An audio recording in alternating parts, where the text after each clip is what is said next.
Muito bom dia. Estamos menos tolerantes com os animais selvagens? Participe até ao meio-dia com a sua opinião através do 91 002 41 85 ou através das nossas redes sociais. Um pedido de um jardim zoológico dinamarquês: doem galinhas, coelhos e porquinhos da Índia para alimentar predadores como o lince, gerou notícias, polémicas e acusações de crueldade ou de ignorância.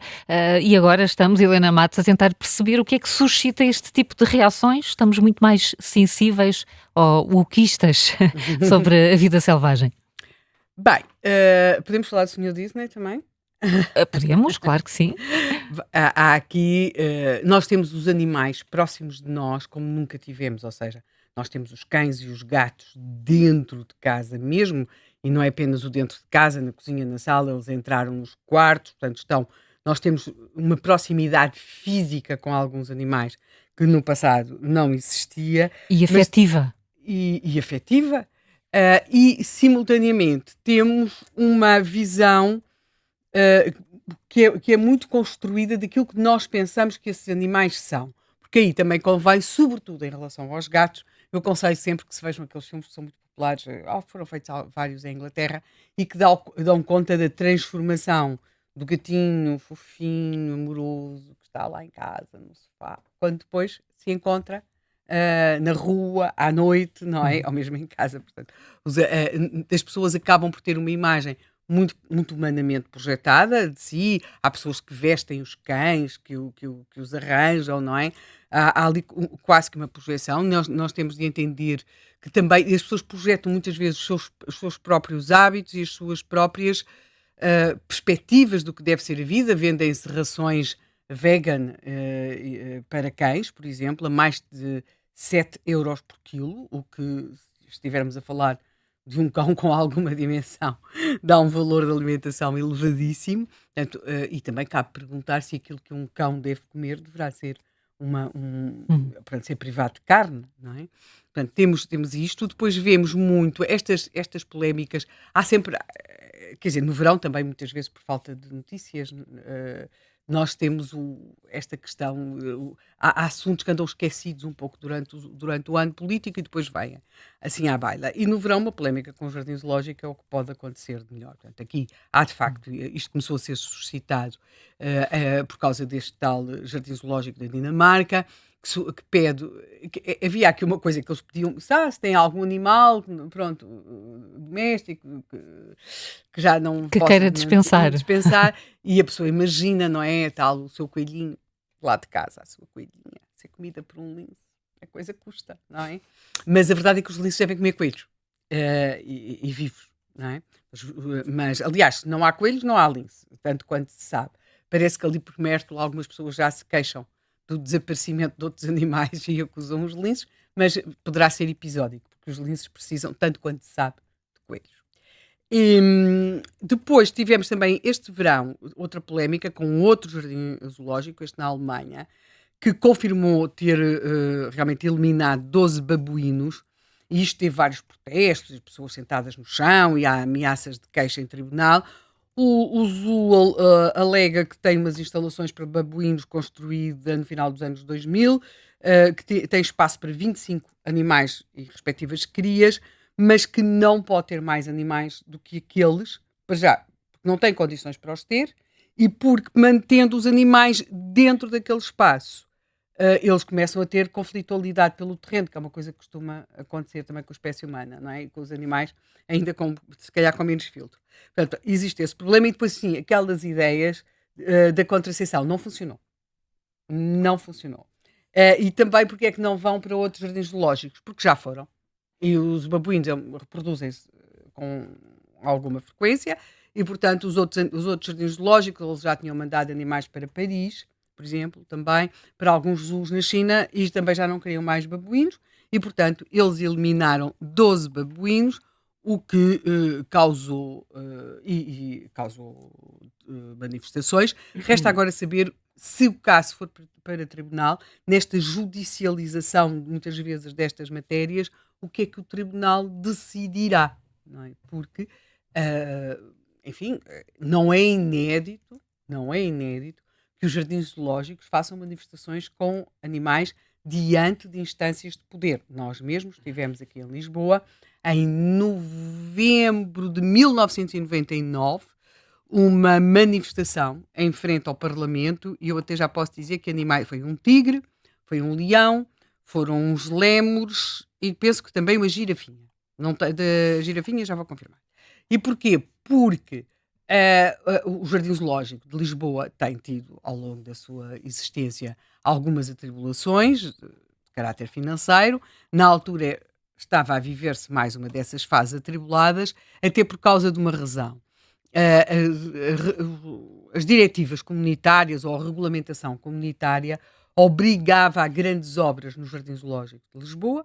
Como é óbvio, o Jardim Zoológico de Lisboa queria apoio estatal e municipal, e o apoio estatal e municipal nunca mais chegavam, e falava-se da possibilidade do Jardim Zoológico ter de fechar porque não iria cumprir a regulamentação comunitária em termos do bem-estar animal. E aqui chegamos já a uma informação que tivemos de um nosso ouvinte, uma informação privilegiada, e que é, perante as imagens, as fotografias que nos foram enviadas daquilo que é, por exemplo, o Zoo de Madrid, uma pessoa pergunta se em Madrid não foram aplicadas as mesmas diretivas comunitárias que foram aplicadas aqui no Zoo de Lisboa, porque as imagens deste Zoo de Madrid são, de facto, muito impressionantes, do mau estado dos animais feridos, animais confinados, mas confinadíssimos, quer dizer, está uma dúzia de girafas metidas naquilo que é uma espécie de uma gaiola de vidro, uma espécie de um aquário.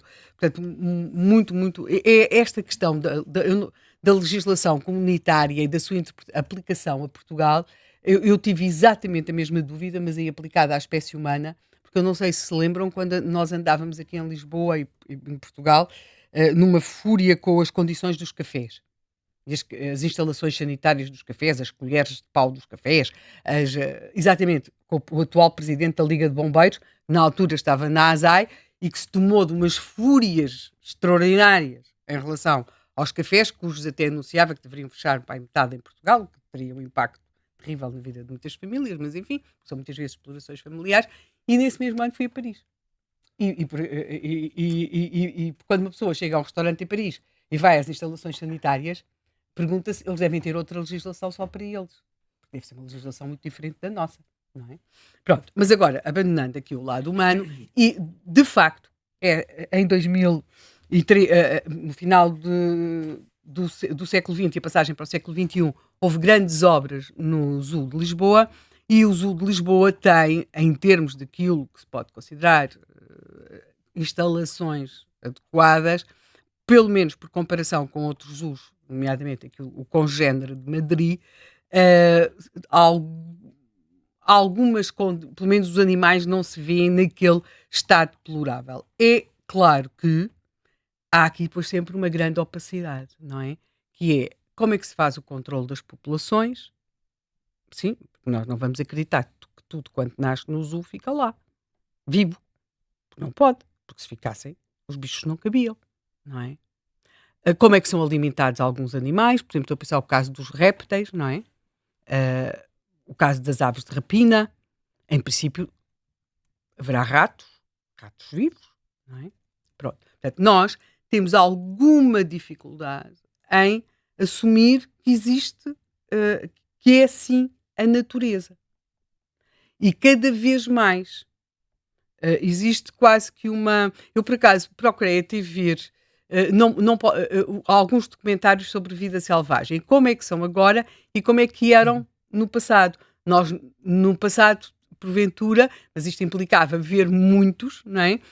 E muitos do passado, como é que neste momento se chega ali àquele momento em que os animais se caçam uns aos outros, não é? Ou em que a cria mais fraca fica para trás. Não é? Como é que hoje esta realidade é transmitida? Porque é como se nós cada vez transformássemos mais a relação que temos com os animais. Aliás, a própria linguagem já é humanizada, não é? Das coisas que me faz mais confusão quando levo, são cães, não é? Ao veterinário, à clínica veterinária, é de repente as pessoas estão a falar como se estivessem a falar dos meus filhos, não é? é o bebê, quer dizer, eu já me fazia confusão chegar à secretaria da escola dos meus filhos e ser tratada por mãe. Quer dizer, mãe! A mãe, mas qual mãe? Quer dizer, eu sou mãe deles, não sou mãe da empregada, da funcionária, da secretaria, não é? E agora passar a mãe de cão é que já me parece ser assim uma coisa um bocadinho ainda mais para além de tudo o que Deus previu, não é? Portanto, acho que há aqui, mas é aí esta a relação, não é? É o menino, é a menina, e a pessoa lá se vai esforçando por dizer a minha cadela, o meu cão, mas não é disso. Mas o plano de linguagem já está diferente, está no plano da menina, do menino, do filhote, quer dizer, há uma transposição. Enquanto isso passa com os cães e com os gatos e com os periquitos, com os animais que as pessoas vão tendo, pode dizer que é uma questão cultural e dos tempos. Outra questão é quando depois passamos aqui para o plano da vida selvagem. Por exemplo, campanhas de controlo de algumas espécies. Por exemplo, gaivotas.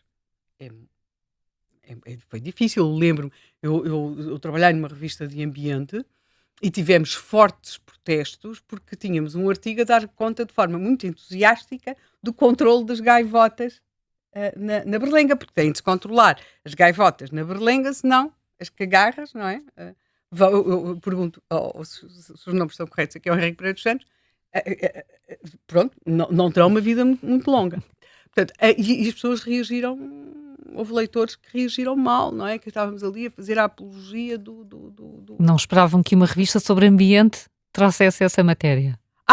Mas aí é que chegamos depois à outra parte. É que a revista de ambiente tem de trazer esta matéria.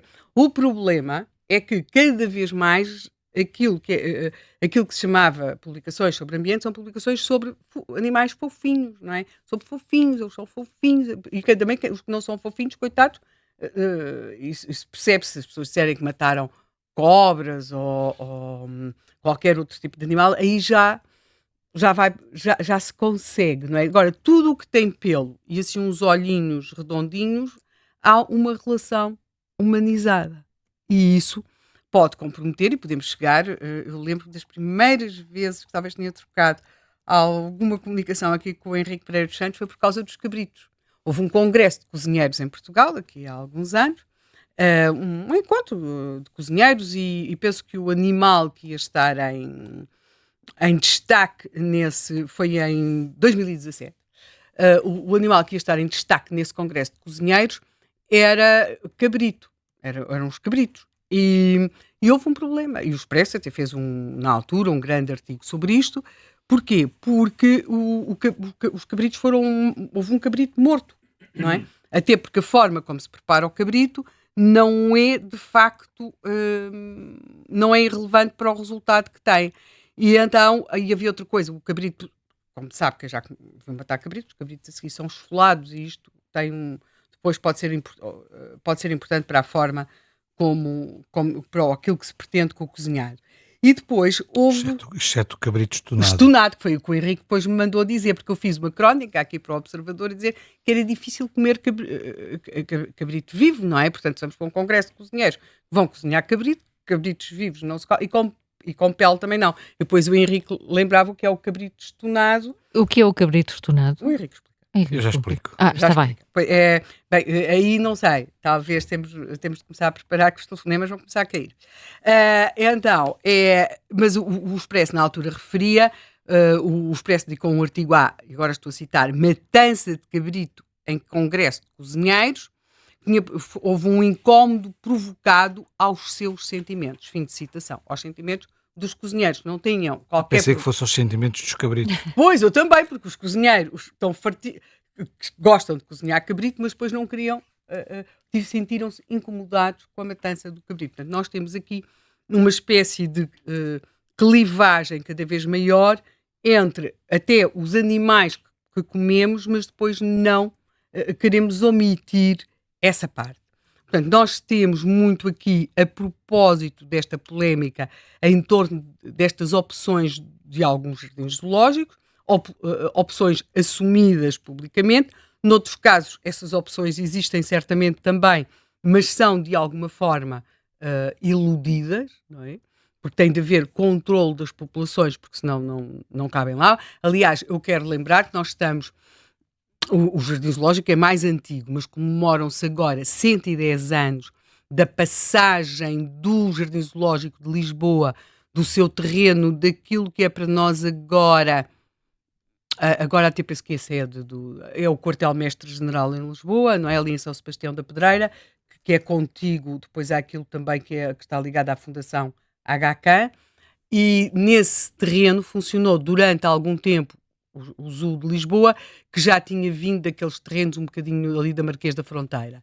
E depois, em 1905, os animais são levados então para a Quinta das Laranjeiras, graças a um acordo que tinha sido feito com o Conde Burné, e durante o transporte dos animais desse terreno, que ficava ali naquilo que nós chamamos vulgarmente São Sebastião da Pedreira, e que o terreno não era muito bom, não estava florestado, e também tinha chegado ao fim o contrato de arrendamento, há um leopardo que foge e o que é que acontece? Pois o que acontece é que se mandou sair uma companhia de artilharia, não é? Além dos trabalhadores do próprio zoo, e no meio disto, a Guarda Municipal, eu agora já começo a ler, não sei se não haverá aqui algum exagero. Piquetes de cavalaria da Guarda Municipal, companhias de infantaria da mesma Guarda, as laranjeiras são cercadas, dentro do jardim, onde hoje é o Jardim Zoológico, procura localizar-se o dito do leopardo, e depois acontece uma coisa complicada, um militar da terceira companhia está à procura do leopardo, o leopardo já está ferido, e o leopardo atira-se para cima desse homem, que acaba a ser vítima. Não foi assim uma vítima também muito grande, e vocês já perceberão porquê. Do leopardo, que lhe saltou para cima. Eu sei que a imprensa internacional e nacional, na altura, usava-se a ilustração, não é? Vai retratar o leopardo abocanhando a cabeça do homem. Já não havia o homem, coitado. O problema é que o homem realmente levou ali umas sapatadas do leopardo, mas também levou 2 ou 3 tiros dos seus colegas. Ficou razoavelmente ferido, mas, pasme-se, e que isto não dê ideias a nenhum governo da atualidade, foi para o Hospital de Elétrico. Que, aliás, era como era transportada muita gente, mesmo muita gente. Por exemplo, os presos para serem julgados na boa hora, ia tudo elétrico. Portanto, o elétrico aqui era uma opção de transporte. Portanto, estamos a comemorar 10 anos, foi no verão. Só um pequeno pormenor, isso ainda existe. Eu trabalhei num projeto de São Teresa, num barreiro, em que utilizávamos mão de obra prisional da cadeia de Montijo. Como não havia condições de transporte próprio e acompanhamento dos presos, o que acontecia é que os presos apanhavam o autocarro de manhã, até da Moita, da Montijo para o Barreiro, nós íamos buscá-los à paragem do autocarro, trabalhavam o dia inteiro na mata, levávamos outra vez à paragem de autocarro e eles voltavam para a cadeia de autocarro. Portanto, isso ainda existe. Não era com todos presos, como é evidente. Sim, claro. E também, coitado, também não era com ninguém que tivesse sido atacado por um leopardo e pelos seus colegas da sua própria companhia militar, municipal no caso, mas pronto, foi de elétrico. Nós estamos a assinalar estes 110 anos em que se caçou um leopardo em Lisboa, e naqueles vários golpes que Lisboa que vão acontecendo até aos anos 30 em Lisboa, há um que é particularmente dramático porque se acaba a combater no Jardim Zoológico. Ou seja, alguns dos golpistas fogem para aquilo que é o Jardim Zoológico, os militares e polícias que os perseguem entram no Jardim Zoológico, portanto há ali um combate, a imprensa fazia títulos fabulosos que era combate entre jaulas de feras, não tinham nada chegado às feras, mas pronto. Agora, voltando aqui ao século XXI, estas polémicas servem de alguma forma para que nos confrontemos com isto, a vida selvagem, porque ela é como é, e não temos de pensar que isto tem de ser uma savana em África, quer dizer, nós temos aqui as mesmas questões no controlo de pragas, o caso das gaivotas, no assumir, por exemplo, que existe muito mais vida selvagem, muitas vezes próxima de nós do que aquilo que nós supomos. Em Lisboa existem cobras, existem aves de rapina, existem ninhos de cegonhas, noutras cidades idem, e nós muitas vezes, quando olhamos para esses animais, cada vez mais, na minha opinião, mas ao longo do programa depois veremos, temos uma visão como se estivéssemos a olhar não apenas para um animal doméstico no sentido que se lhe deu até há algumas décadas, mas no sentido do filhote, do animal de companhia. Ora, o animal de companhia é muito interessante, mas é apenas uma pequena parte desta história. E, portanto, eu acho que se calhar depois, não sei se ainda temos tempo, para perguntar ao Henrique o que é um cabrito estonado. Queremos saber o que é um cabrito estonado, Henrique. Eu não respondi logo, seria mais simples explicar que o cabrito estonado porque ele tem em si uma história interessante que é útil para esta discussão. Eu quando eu fiz um dia, não tinha muito o que fazer, resolvi fazer um doutoramento sobre a evolução da paisagem ao longo do século XX. Num dia. Paisagem rural. Foi um dia que me deu para aí. E portanto, fiz uma tese sobre a evolução da paisagem rural ao longo do século XX em Portugal, continental, e havia uma coisa que me fazia confusão, que era porque é que havia leitão ou vitela de Lafões como um prato tradicional. A comida é um instrumento de gestão da paisagem brutal. E, portanto, naturalmente, eu, ao estudar a evolução da paisagem, tenho que perceber o que é que as pessoas comem para perceber porque é que o comem. Não, quer dizer, as pessoas não acordam de manhã e dizem, olha, vou fazer carapaus de escabeche. Não é isso. Não tinham frio, precisavam de conservar o peixe e, portanto, inventavam maneiras de conservação. O que me fazia confusão nisto tudo, porque é uma economia de subsistência, de pobreza, de miséria, de escassez, é que de repente havia uns pratos tradicionais, estes três que eu citei, a vitela de Lafões, o leitão ou o cabrito estonado, que são com animais de leite. E isso não faz sentido nenhum, porque o esforço de reprodução é brutal, do ponto de vista da gestão e do ponto de vista do trabalho das pessoas.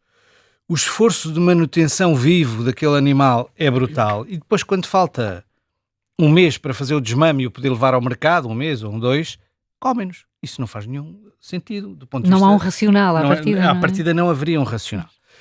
Até que alguém me explicou o que é que se passava com o cabrito estonado e que é a explicação para o resto. Na zona dos xistos centrais, que a Helena conhece bem, aquilo é miserável. Talvez, juntamente com as areias ali de Santiago do Cacém, as zonas mais pobres de Portugal, tradicionalmente, e as areias do Sorreia. São das zonas mais pobres de Portugal.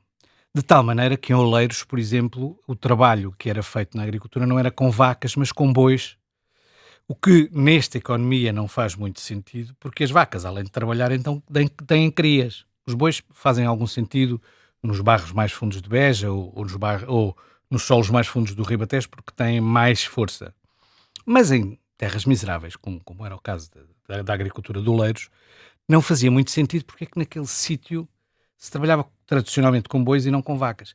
E a explicação, o Carlos Aguiar que explica isto muito bem, a explicação é que o pasto é de tal maneira pobre em proteína que a probabilidade de ter sucesso na reprodução da vaca é muito baixa, porque ela não tem proteína para produzir leite para garantir que as crias sobrevivem. E, portanto, não há vantagem em ter vacas. Nos outros sítios todos usamos vacas, porque as vacas, para além do trabalho, um bocadinho menos que o do boi, mas enfim, o trabalho é um bocadinho menos, mas garantem aqui um produto utilizável, que é o que são as crias. Ora, de vez em quando, nos rebanhos de cabras dessa zona dos xistos centrais, a cabra tinha 2 crias em vez de ter uma. E a cabra o pasto é tão pobre que a cabra não consegue produzir leite para garantir a sobrevivência das 2 crias até poder fazer o desmame e levá-la ao mercado. E, portanto, a cria mais fraca era logo que possível retirada à mãe. Mas como estamos a falar de cabritos de um mês, não dá para esfolar porque aquilo não e, portanto, o cabrito estonado é um cabrito de mês que não é esfolado, é raspado, sim, não é servido com pelo, não é cozinhado com pelo. Exatamente, é completamente. E é cozinhado com pele. É daí que vem o cabrito estonado. Hoje, isto é um prato tipicamente miséria, que tal como o leitão. Nessa altura, nesse sítio se fazia leitão. Tem muito osso, tem muito magrinho. É muito magrinho, é muito pouca carne, e portanto, para aproveitar tudo, quer dizer, nesta altura, a carne é sobretudo um tempero do resto. Nós somos basicamente vegetarianos há um um deputado da Aquilo Assembleia dá Nacional... gosto, dá Exato. o gostinho. É isto, é um tempero. Há um deputado na Assembleia Nacional, aí nos anos 40, 50, a propósito há um opúsculo muito engraçado chamado O Problema das Carnes, e ele diz, nós basicamente somos vegetarianos. E é verdade, tirando o peixe, que é relativamente abundante em Portugal, e o tal tempero, na verdade, quer dizer, a família, não diria do meu pai, porque o meu pai entretanto foi-se embora, mas a da minha avó, um porco dava para o ano inteiro. Quando o pobre Não era come normal, galinha, um dos dois está doente. Exatamente. As mulheres que tinham crianças é que tinham direito a um mês de galinha e arroz, Sim. exatamente pelas mesmas razões que era preciso ter pasto com mais proteína, porque para produzir leite, que é proteína, é preciso ingerir proteína. E por isso é que as mulheres tinham direito a carne. Enfim, pronto, depois há as outras proteínas, o grão, o feijão, etc., mas é diferente. E convenhamos que talvez não fosse o mais adequado na altura em que se tem uma criança.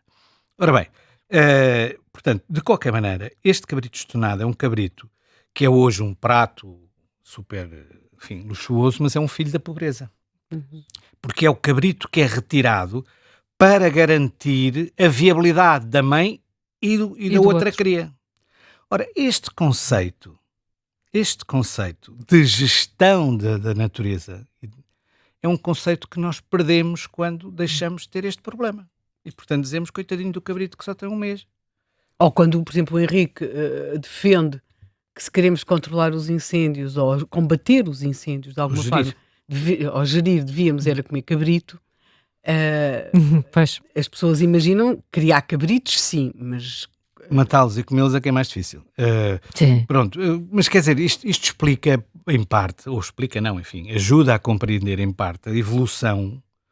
Sempre houve uma linha ideológica que se perde na noite dos tempos, como se costuma dizer, no sentido de São Francisco de Assis, dos nossos irmãos e tal, embora sejamos um bocadinho seletivos nos irmãos, porque mesmo a Helena, quando falou na vida selvagem urbana, não falou das melgas, nem das baratas, nem dos ratos, porque isso aí nós pomos os lá. ratos, note-se que em Paris existem já associações que fazem a vida no inferno a quem está à frente da idilidade parisiense, defendendo que os ratos em Paris têm uma dimensão, no verdadeiro sentido do termo, expressiva, que os ratos não devem ser controlados, ou seja, abatidos.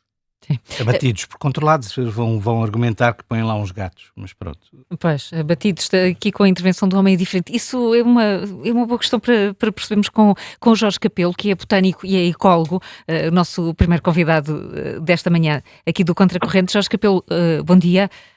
Muito obrigada por estar aqui connosco. Estamos aqui a tentar perceber como é que tem evoluído a relação do homem com a natureza e esta ideia de que mais conhecimento científico, apesar de tudo, parece que nos afasta mais, ou a generalidade das pessoas tem esta quase contradição de rejeitar algumas das leis da natureza. Dá conta disso? Bom dia. Antes de mais, obrigado pelo convite aqui para participar na discussão. Confesso que não sabia exatamente qual era o rumo que a discussão ia levar, mas eu, relativamente a isso, posso lhe dizer que a minha opinião é que há uma espécie de... Há dois movimentos bastante divergentes. Um tem a ver com aquilo que estavam a discutir há pouco, que era, digamos, uma certa atitude emocional e de projeção de valores humanos e de um certo infantilismo até relativamente aos animais de companhia e o priorizar essas características dos animais de companhia, digamos, a complacência, serem fofinhos, etc. E, por outro lado, digamos, fixar os nossos esforços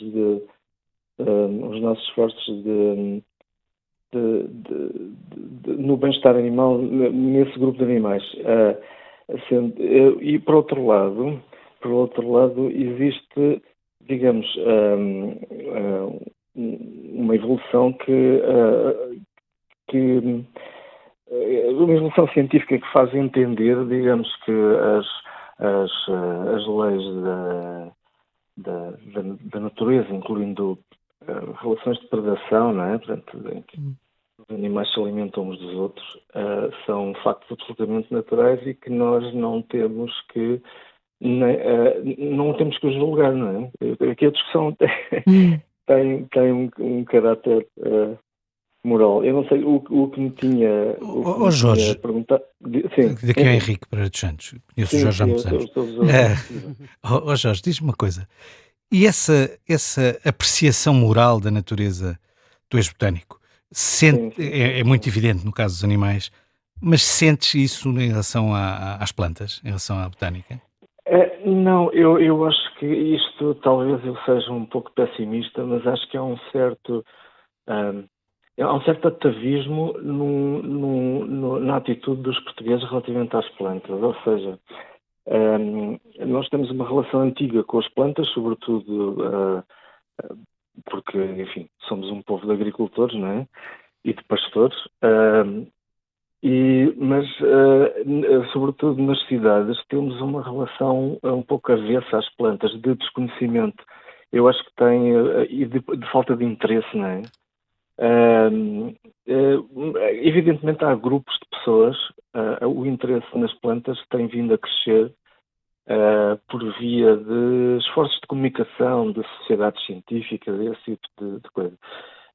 Mas, em geral, há comparando com outros países europeus, nós temos um alheamento e uma espécie de cegueira verde, não é? Uma espécie de cegueira para as plantas e para os organismos em geral, que tem vindo a crescer. Ou seja, por isso é que eu vos dizia que há uma espécie de...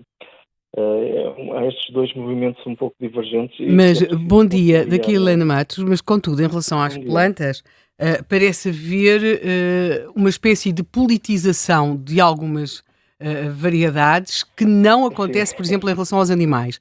Nós temos, por exemplo, de repente, e tivemos muito, por exemplo, em 2017, 2016, também na sequência dos incêndios, uma espécie de demonização, por exemplo, do eucalipto. Isto acontece mais com as árvores. Quer que eu fale do eucalipto? Não quer. Ou se quiser, claro. Ou, por exemplo, temos agora em Lisboa uma espécie de musealização dos jacarandás. Ou seja, olha-se para as árvores, muitas vezes, de uma forma o que não acontece em relação às espécies animais, propriamente dita. Mas aqui... O jacarandá é uma... Assim... Não, desculpe. Não. Isto... Não, mas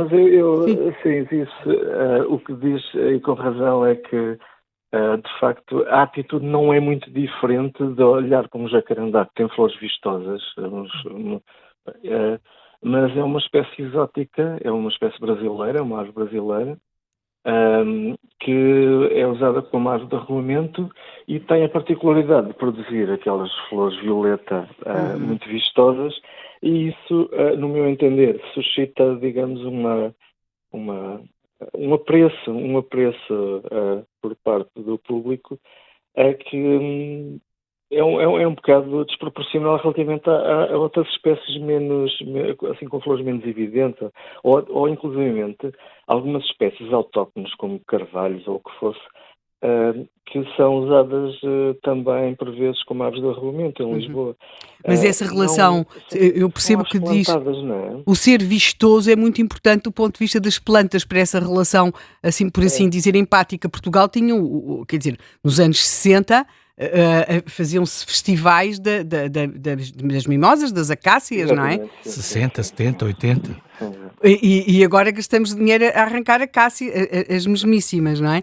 Mas havia... Porquê? Porque elas são muito vistosas e olhamos e são lindíssimas, não é? E foi difícil essa ideia de que não se podia ter acácias. Mas é uma estratégia evolutiva, não atribuindo uma intenção às plantas, mas de facto as que têm essa particularidade de terem flores vistosas e de serem agradáveis a uma espécie animal com algum poder sobre o território, que é a nossa, dá-lhes uma vantagem competitiva, porque acabam de ser promovidas por nós, porque são vistosas, não é? Agradam-nos e então nós temos, enfim, uma atitude diferenciada relativamente a elas. E elas têm mais sucesso reprodutivo por isso, porque têm o nosso apreço. Onde é que aí entra o conhecimento científico, a importância e o valor das espécies? O conhecimento científico, em princípio, teoricamente seria relativamente neutro na apreciação, digamos, da relação que nós temos com cada uma delas. O que acontece, no caso das acácias, o lado, há um lado que qualquer pessoa que preste atenção a isto vê que há um lado, para além desta relação das flores bonitas, no caso concreto das acácias, o que acontece é que é uma espécie invasora hiperagressiva, é australiana, não é? A maior parte das espécies, são várias espécies, do oeste da Austrália, e neste momento é um dos maiores problemas ecológicos em termos de território português, e com uma solução dificílima. Há vales inteiros na bacia do Mondego, completamente túpidos de acácias, e é um problema com uma solução dificílima, se não eventualmente impossível. Uma parte digamos, dos incêndios são, quer dizer, lavram em territórios com acácias, e muitos agricultores já não têm capacidade física de contrariar a invasão de acácias nos seus próprios terrenos, por pequenos que sejam, e não é exatamente este lado, isto é o lado real, da relação que temos que ter com esta espécie que foi trazida do outro lado do mundo. Jorge, mas deixa-me fazer-te uma pergunta em relação às acácias. Sim. A percepção que eu tenho, enfim, está um bocadinho provavelmente desfasada neste momento, porque é mais antiga, é de que para uma boa parte das pessoas comuns, está verde, está bem. Isto é, se tu fizeres um grande programa de andar a descascar acácias e matar acácias, como aliás aconteceu quando eu não só custou dinheiro, mas enfim, na Mata da Machada, no Barreiro, quando começámos a fazer descasque de cascas, ouvimos muita gente a criticar que se andava a gastar dinheiro para matar árvores. Tu tens a percepção de que isto é uma coisa relevante do ponto de vista social, ou são coisas pontuais? Eu acho que se é relevante, eu acho que há uma franja, digamos, chamemos-lhe assim, de habitantes urbanitas, não é? Habitantes das cidades, ou em volta das cidades, que têm uma série de percepções, novamente, que são pouco realistas e acabam por ser distorcidas e enviesadas por sentimentos assim, de afeto, não é? Injustificado, no meu entender. Eu acho que tem alguma representatividade. E tem representatividade também porque é promovido no discurso político. Nós temos forças políticas que apostam, digamos, na adesão a este tipo de sentimento, assim, mais direto, mais primário, chamamos-lhe assim, em termos afetivos, às aves bonitas, aos animais fofinhos, ou o que seja. Quando isto nos afasta de uma visão ecológica minimamente racional e daquilo que seria útil pensar em termos da nossa relação com as espécies todas e com o ordenamento do território. Mas pronto, isto é o que eu acho. Mas do ponto de vista das plantas, parece-me que esse lado, muitas vezes, realmente tem razão. Nunca tinha pensado nisso, mas a beleza é fundamental. Estava a pensar, que é uma praga, na qual também se investe muito dinheiro para o controle, que é o jacinto de água, e uma pessoa olha para aquelas valas no Ribatejo, vê aquilo tudo verde, não é maravilhoso, e aparentemente pensa que está tudo bem, não é? Realmente é muito bonito, mas... Não, isso tem toda a razão, mas isso é também porque o nível de leitura dos fenómenos ecológicos é extremamente superficial numa boa parte das pessoas, e então, de facto, há uma aderência ao verde, assim, de forma indiscriminada, quando o exemplo que cita do jacinto de água é outro problema terrível, à escala mundial, nas regiões tropicais e subtropicais e na nossa,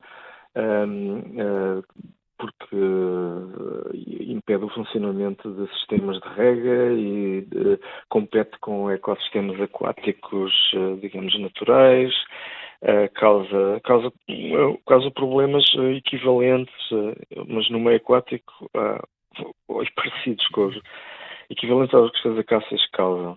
No entanto, esta leitura, eu acho que há, digamos, uma pulsão de biofilia, digamos, de gosto pelas coisas vivas, que é pouco explorada, ainda é pouco, as pessoas estudam pouco, aplicam-se pouco em tentar perceber. Por exemplo, isto não é passadismo da minha parte, mas, por exemplo, no século XIX havia um certo gosto, as pessoas faziam alguma gala de ter conhecimento sobre o mundo biológico. Havia modas relativamente às plantas, isto, por exemplo, em Inglaterra. Uhum. Houve uma moda de conhecer fetos, cultivar fetos em casa para as plantas, não é? Chamada pteridomania. E existe uma sociedade de horticultura fortíssima, com suporte, digamos, de sócios não especialistas, cidadãos que, digamos, apoiam e beneficiam do conhecimento científico que a sociedade geria e contribuem, né? Sobretudo isso.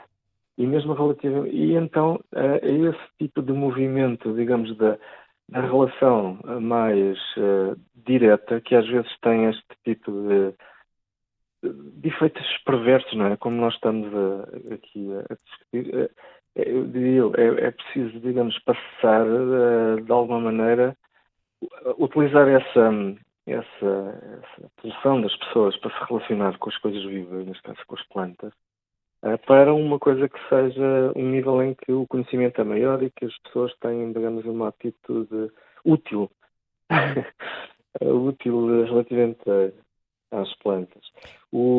Não sei, os autores portugueses sempre gostaram de dizer, os portugueses têm quase uma aversão atávica às árvores. O Henrique já falámos disto muitas vezes. E não é verdade, quer dizer, evidentemente que historicamente o roteamento de florestas para criar solos agrícolas foi uma coisa que sempre aconteceu, mas não foi só em Portugal, ainda por isso foi para o mundo todo. Continua a acontecer. Mas não me parece que seja, digamos, uma característica do povo português. É uma coisa que eu acho que tem a ver, digamos, com o nosso histórico que só agora está a começar, de pouca relação com o conhecimento de algum detalhe das plantas, dos animais, então, sobretudo das plantas. E então a nossa energia, que é sobretudo emocional e é menos racional, é ainda canalizada para este tipo de coisa. A planta bonita, o animal fofinho. Fofinho, a planta bonita e o animal fofinho. Assim. Jorge Capelo, muito obrigada. Foi ótimo tê-lo aqui neste Contracorrente. Um bom dia. Bom dia. Sim. O Henrique tem razão. A Festa da Mimosa em Viana do Castelo acontece entre 1968 e 1989. Eu sei, fui eu que escrevi o artigo que fez com eu acabar essa festa. Quando estava no Parque Nacional da Peneda de Gerês. É o responsável. E deve ter imensos amigos ainda, depois desse artigo, então. Vamos fazer uma pausa para as notícias. Voltamos já a seguir. Vai ser calma.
São agora 11 da manhã, vamos à habitual síntese de notícias. Carla Jorge de Carvalho. Mais de 1.200 operacionais combatem a esta hora 3 grandes incêndios no norte e centro do país. Destaque para o fogo de Trancoso, no distrito da Guarda. É o incêndio que mobiliza mais meios. Tem 2 frentes ativas. Em Ciraralhos, Vila Real, a Proteção Civil afirma que o combate durante a noite trouxe progressos, mas o fogo mantém-se ativo. Em Taboaço, no distrito de Viseu, mais de 200 bombeiros continuam a tentar dominar as chamas. Já o fogo na Covilhã entrou em fase de resolução esta manhã, com a Proteção Civil a avisar que ainda há muito trabalho pela frente. Isto numa altura em que o Presidente da Liga dos Bombeiros acusa o Governo de falta de capacidade para tomar decisões. António Nunes critica a falta de preparação e prevenção, sobretudo no que diz respeito à compra de aviões Canadair. O responsável avisa que o Executivo não pode andar constantemente a correr atrás do prejuízo e pede mais investimento na prevenção.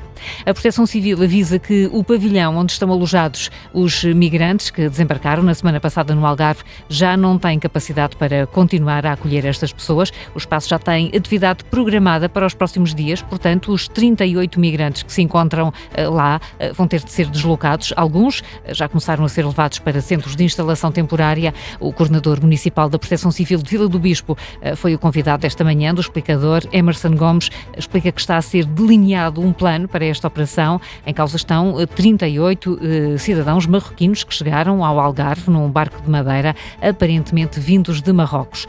Volodymyr Zelensky repete que o presidente russo está a preparar-se para uma nova ofensiva e não para pôr fim à guerra. O presidente da Ucrânia deixa este aviso com base nas recentes movimentações das tropas russas no terreno. Numa publicação nas redes sociais, Zelensky volta ainda a agradecer o apoio dos aliados. Os Estados-membros da União Europeia sublinham, entretanto, que a Ucrânia deve ser livre para decidir o próprio futuro. É o que indica um documento divulgado esta manhã, subscrito por todos os Estados-membros, com a exceção da Hungria. Esta posição é reforçada a 3 dias do encontro entre Donald Trump e Vladimir Putin no Alasca. Vai ser na próxima sexta-feira.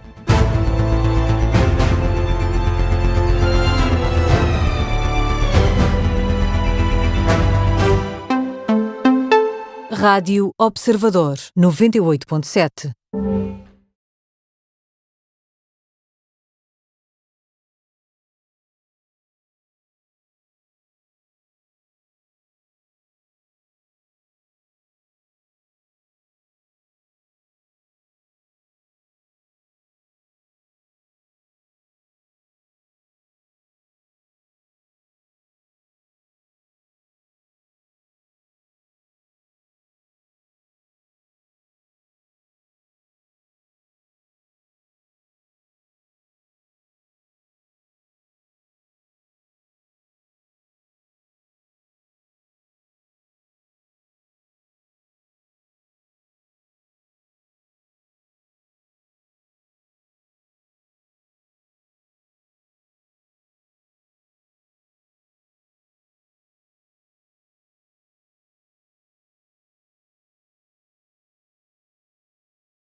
Segunda parte do Contracorrente. Hoje perguntamos aos nossos ouvintes se os animais já não podem ser selvagens. Participa até ao meio-dia através do 91002 4185. Henrique Pereira dos Santos, ouvíamos mesmo há pouco o Jorge Capelo a dizer, não é, que são os animais fofinhos e as plantas bonitas que sobrevivem. Há aqui um problema com a vida real e com a natureza tal como ela é.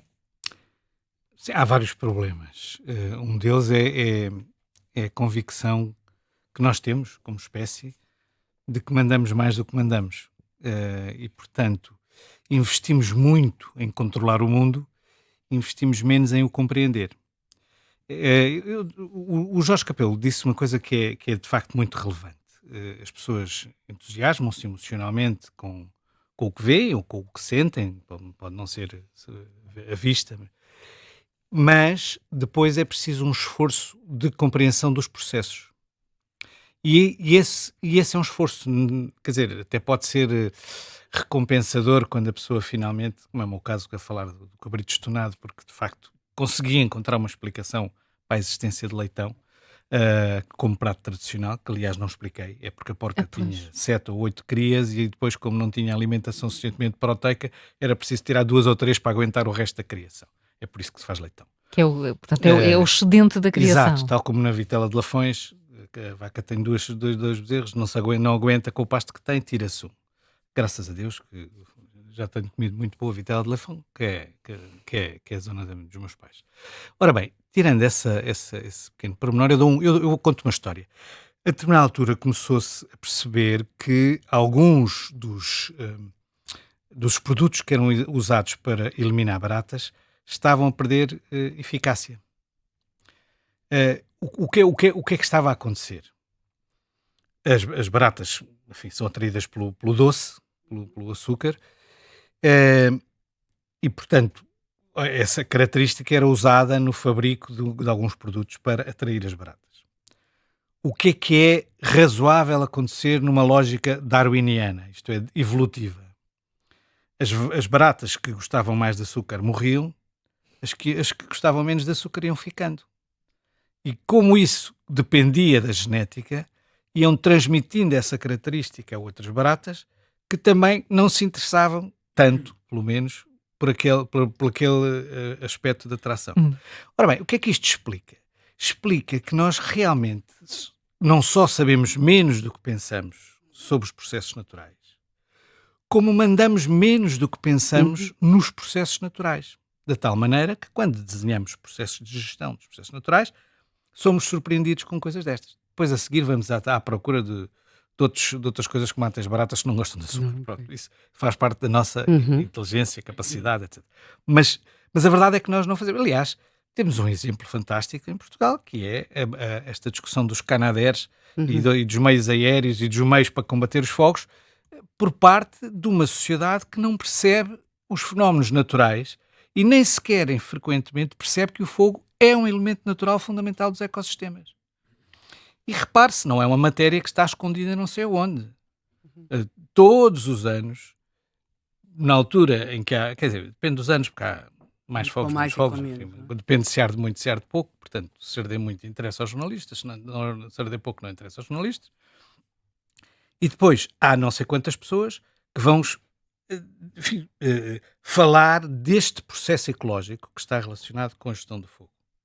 Ainda assim, uma grande parte das pessoas, incluindo responsáveis, que têm a obrigação de gerir o problema, recusam-se a perceber que não é uma questão de meios, porque o fogo tem imensamente mais poder do que nós. Ora, isto resulta efetivo. Reparem, os pastores toda a vida lidaram com o fogo. A descoberta, a capacidade de controlar o fogo é uma dos principais instrumentos tecnológicos da evolução da humanidade. Há uma humanidade pré-controle do fogo e há uma humanidade pós-controle do fogo. Estes pastores, porque tinham contacto direto e porque dependiam da forma como usavam o fogo, tinham uma capacidade de compreensão deste fenómeno incomparavelmente maior que é do Sr. Comandante Operacional da Proteção Civil. Não tenho a menor dúvida sobre isto. Porque são formados noutra base. Ora, grande parte desta nossa discussão sobre a natureza e sobre a natureza nas cidades, sobre a natureza próxima, e a questão da alimentação, tem também com alguma coisa que eu estava há muitos anos que defendo que a cozinha devia ser uma disciplina obrigatória ao longo do ensino inteiro. Por muitas razões. É boa para trabalhar a matemática, por exemplo, as proporções, as medições.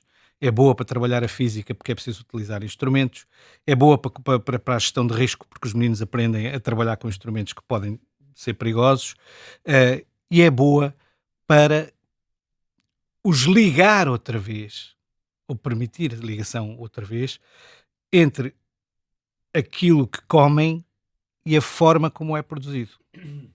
E isso é uma ligação fantástica para a natureza. Portanto, nós podemos discutir isto, todos estes assuntos em cada... Desculpa interromper, e essa ligação ainda está mais desligada neste momento, porque se havia uma altura em que se dizia, bem, eles acham que as coisas nascem nos supermercados, agora já acham que nascem no senhor que vem trazer à porta de casa já cozinhado e tudo. Isso tem aspectos até muito engraçados. Aqui há tempos eu estava em casa fomos passar um fim de semana em casa de uma amiga nossa, e, enfim, tivemos lá 2, 3 dias, e no último dia, a propósito, à mesa, após uma coisa qualquer, perguntaram então, estava eu e estava uma irmã minha, perguntaram qualquer coisa, apareceu, enfim, na conversa o nome da minha mãe. E a minha mãe chamava-se Josefina, que era exatamente o nome de uma das cadelas dessa senhora. E de repente, não fui eu que escolhi o nome, foi a minha filha. E tal. Esta ideia de dar nomes de pessoas a animais era completamente inaceitável há 2 gerações atrás. Era completamente inaceitável. Os cães chamavam-se Tesmo, Piloto, Piloto, as vacas eram Estrela, quer dizer, agora, o que não eram de certeza era o nome de alguém. Porque havia uma clara distinção entre o mundo das pessoas e o mundo dos animais, por várias razões, incluindo esta que não tem importância nenhuma, como é evidente. Mas a atrapalhação da nossa amiga foi de facto evidente, mas pronto, passou, obviamente não tinha. E isso é um fenómeno muito recente, é o que está a dizer, não é? Dar nomes próprios, aos animais de estimação. Sim, exatamente por aquilo que estava a dizer a Helena, porque para as pessoas não são animais, são membros da família. Certo. Para muita gente, aliás, há quem defenda, não sei se em determinada altura o PAN defendia, mas há quem defenda que o acompanhamento à família deve incluir o acompanhamento aos animais. Eu acho que o PAN em determinada altura resolveu defender isto. Creio que sim, com alguma possibilidade de acompanhar um animal que esteja doente. Exato, quer dizer, o que isso significa é uma mudança de estatuto.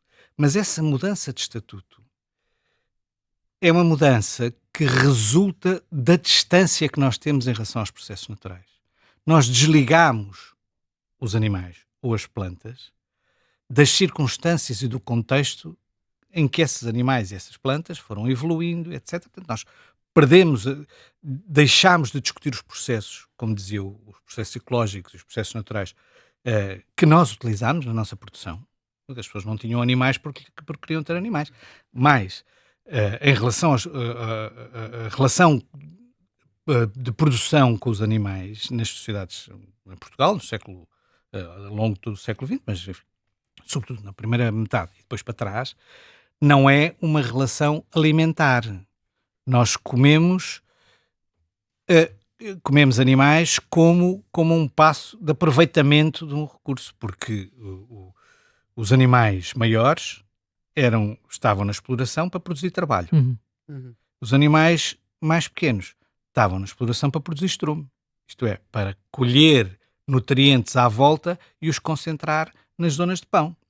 Agora, portanto, eu podia ter um rebanho, eu podia ser pastor e ter um rebanho enorme que não andar aqui a comer a minha capacidade de produção de riqueza, não é? Aliás, desculpa interrompê-lo, era uma das coisas que era surpreendente para as crianças e os jovens que iam aqui de Lisboa fazer férias ou permanecer durante algum tempo nas tais terras do xisto muito pobres do interior de Portugal, era porque é que as pessoas não comiam mais, era uma pergunta que era feita, mas porquê é que não comem mais galinhas, porquê é que não comem mais cabras, quer dizer, porque não fazia parte da ordem comum das coisas no dia-a-dia, não é? Embora a nós nos parecesse que eles poderiam comer todas as galinhas que quisessem ou todas as cabras que quisessem. Porque as tinham, não é? Porque as tinham. Mas a lógica quem deles. ia não percebia que para as ter não podia comer, porque senão não as tinha porque não tem capacidade de produção. Claro, é? Exatamente. Portanto, havia alturas em que eram comidas. Sim. Quando as mulheres tinham crianças, na festa da aldeia,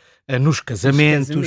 Portanto, são situações excepcionais em que se pode retirar uma parte. Ou, por exemplo, se há uma cabra que parte uma perna porque caiu numas pedras, quer dizer, não vai lá ficar para as águias ou para os lobos, era o que mais faltava, não é? Trazida para casa e é arranjada e é comida, quer dizer, isso não há qualquer dúvida, tal como os tais cabritos tonados que eram retirados à mãe, se eram retirados à mãe, então bem, agora temos que os comer, não vamos deitar fora a comida, que aliás era um pecado. Era muito forte na cultura a ideia de desperdiçar comida. que é uma coisa... Outra coisa que mudou completamente. Mudou completamente. Não, além de que o pão era mesmo um problema teológico. Quer dizer, o que é que se fazia com o pão? Deitar fora o pão, beijava-se o pão antes de se deitar fora, não é?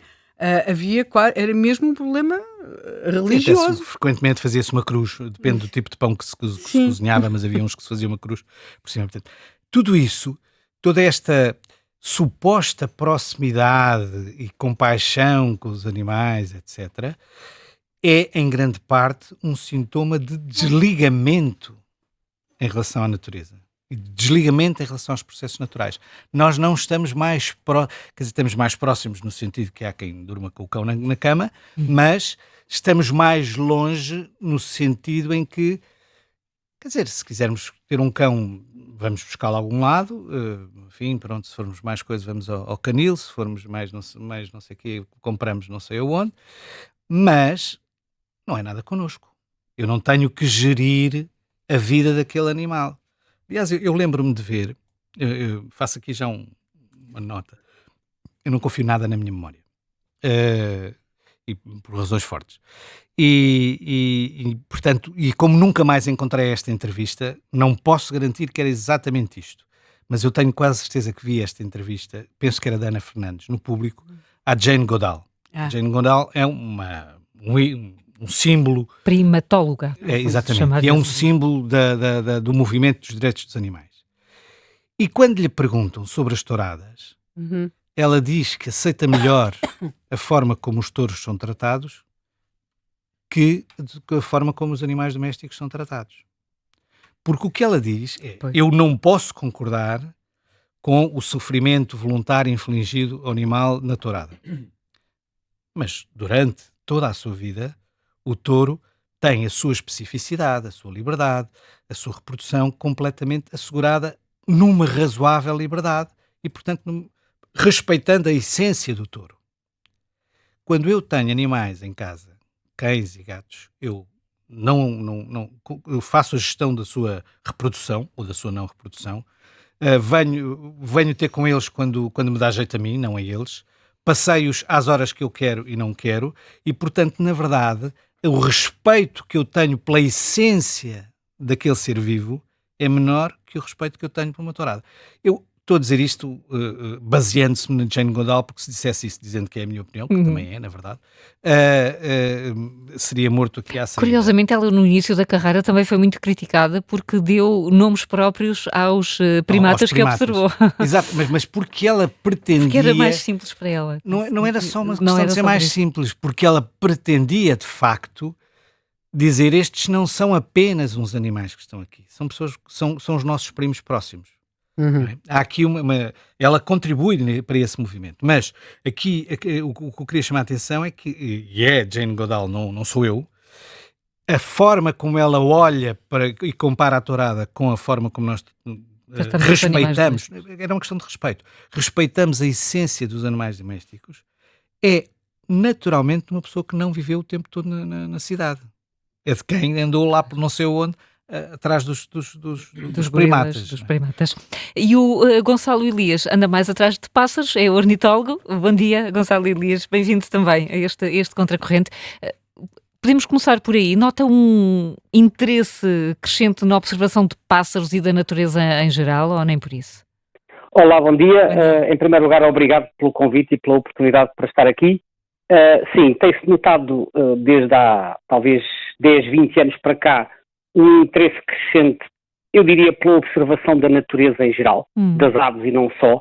Eu acho que para isso contribuiu imenso o aparecimento da fotografia digital, porque hoje em dia qualquer pessoa, desde que tenha uma máquina fotográfica digital, consegue tirar fotografias da natureza, dos seres vivos, a custo zero e consegue partilhá-la na internet. E, portanto, eu acho que isso acabou por dar um empurrão para que muitas pessoas começassem também a tentar prestar mais atenção ao mundo natural, nomeadamente através da colheita de imagens. Mas há também pessoas que se interessam pela observação. Portanto, de uma forma geral, sim, e eu acho que não é só em Portugal, há cada vez mais pessoas a interessarem-se pela observação da natureza e isso é positivo. No entanto, apesar de haver este aumento crescente, o que eu sinto, e isto está um bocadinho em linha com um comentário que já foi dito há pouco na primeira parte do programa, eu sinto que entre as populações, quer dizer, nós sabemos que as pessoas hoje em dia têm uma vivência cada vez mais urbana, e nas pessoas que têm uma vivência urbana há um desligamento enorme do mundo natural. As pessoas vivem praticamente desligadas da natureza, desconhecem o mundo que as rodeia, quer plantas, quer animais, não fazem ideia, quer dizer, podem enumerar meia dúzia de espécies, mas não conhecem bem os valores naturais que têm, e eu acho que é importante que seja feito algum investimento para sensibilizar os mais velhos e os mais novos para conhecerem melhor o mundo que nos rodeia. Portanto, aves incluídas naturalmente. Uhum. E que investimento poderia ser esse? Em que sentido é que se pode entrar abrir essa possibilidade? Olha, eu acho que, bom, obviamente que há vários caminhos, mas eu acho que um elemento fundamental aqui são as escolas. Portanto, as escolas podem, e na minha opinião devem, ter um papel importante na parte formativa dos mais novos para eles despertarem para esta realidade. Eu posso, por exemplo, contar, eu tenho participado em algumas ações educativas junto de escolas e o ano passado fiz uma ação também dirigida a uma turma do primeiro ciclo, com o Centro de Ciência Viva e, portanto, andámos ali também no espaço exterior, à volta do centro, e uma das professoras que lá estava contou-me algo que eu achei um bocadinho arrepiante. Ela disse-me que aquelas crianças que têm uma vivência urbana têm medo de tocar em qualquer planta porque acham que qualquer planta faz mal, ou pica, ou é urticante, ou é venenosa, ou outra coisa qualquer. Quer dizer, quando nós chegamos a este ponto das crianças terem medo de tocar nas plantas porque acham que são todas perigosas, há aqui qualquer coisa que está mal. E isto é um sinal que está em falta de informação a nível de educação ambiental. Portanto, eu acho que através das escolas há aqui trabalho a fazer. Sem ser no contexto escolar, eu acho que em relação ao público mais adulto, há também divulgação que pode ser feita, quer por parte do Estado, dos vários organismos do Estado que têm ligação com estas temáticas, quer por parte de ONGs. Eu acho que há um grande déficit de comunicação.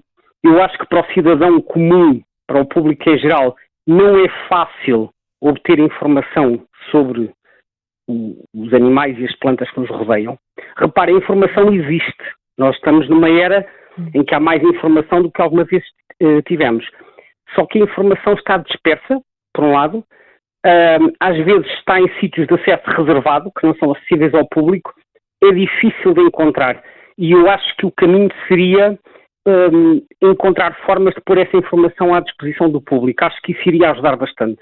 Uhum. Portanto, esta é a forma que eu vejo que seria o caminho para criar novamente uma proximidade da população em geral, especialmente da população mais urbana, com o mundo natural que nos rodeia.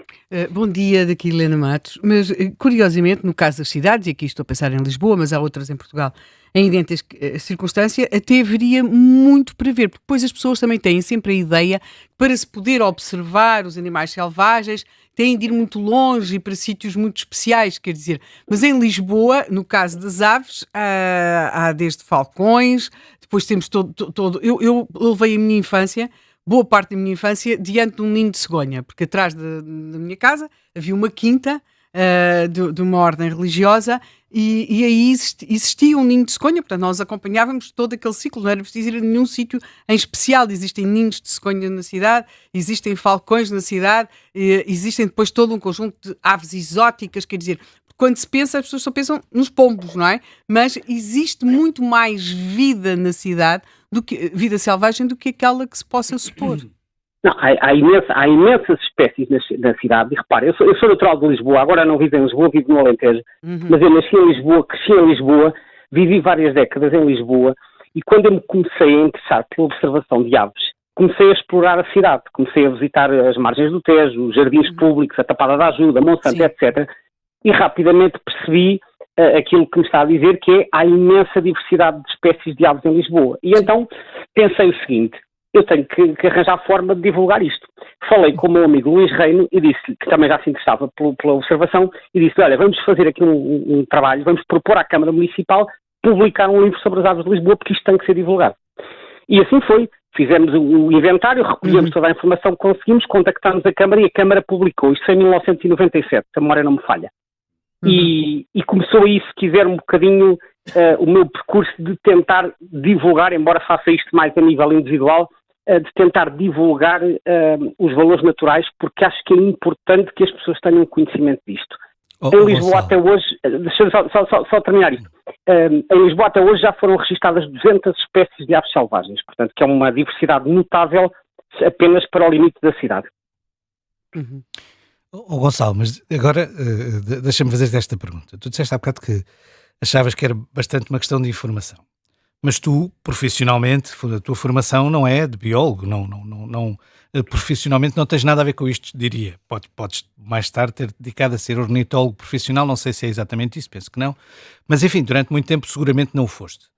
O que é que faz com que um Gonçalo Elias tenha, enfim, com um curso tecnológico, tanto quanto sei, se tenha, a partir de certa altura, dedicado a isso, e no teu caso especificamente às aves, mas podia ter sido em relação às plantas, e eu, Henrique Pereira dos Santos, por isso simplesmente não ter dificuldade em distinguir um pardal de uma águia, diria eu.